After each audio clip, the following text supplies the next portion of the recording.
Actes des Apôtres, chapitre 22.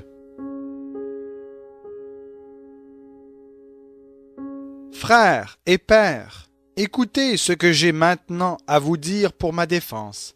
Lorsqu'ils entendirent qu'il leur adressait la parole en langue hébraïque, le calme devint plus grand encore, et Paul dit : « Moi, je suis juif, né à Tars, en Cilicie, mais j'ai été élevé dans cette ville-ci et éduqué aux pieds de Gamaliel pour suivre exactement la loi de nos pères. J'étais plein de zèle pour Dieu comme vous l'êtes tous aujourd'hui. J'ai persécuté à mort cette voie, liant et mettant en prison hommes et femmes. Le souverain sacrificateur et tout le collège des anciens m'en sont témoins. J'ai même reçu d'eux des lettres pour les frères de Damas, où je me rendis afin de lier ceux qui s'y trouvaient et de les amener à Jérusalem pour les faire punir. Comme j'étais en chemin et que j'approchais de Damas, tout à coup, vers midi, une grande lumière venant du ciel resplendit autour de moi.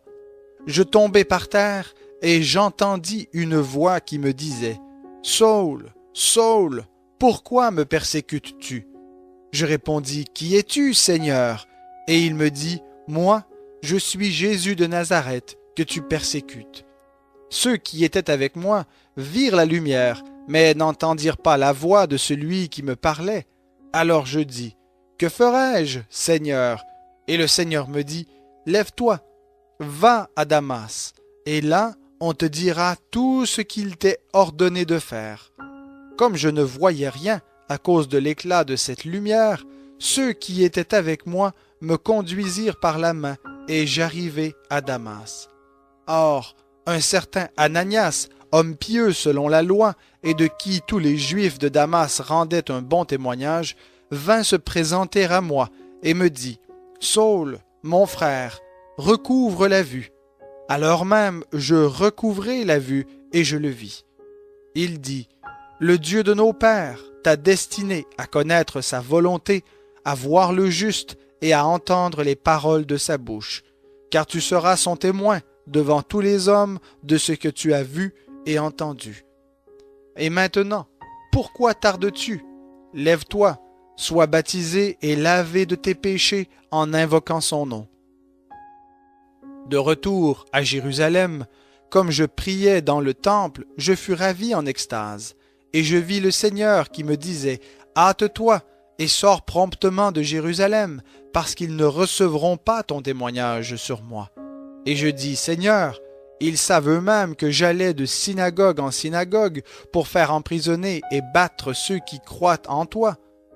Et lorsqu'on répandit le sang d'Étienne, ton témoin, j'étais moi-même présent, je les approuvais, et je gardais les vêtements de ceux qui le faisaient mourir. Alors il me dit : Va, car je t'enverrai au loin vers les païens. » Ils l'écoutèrent jusqu'à cette parole.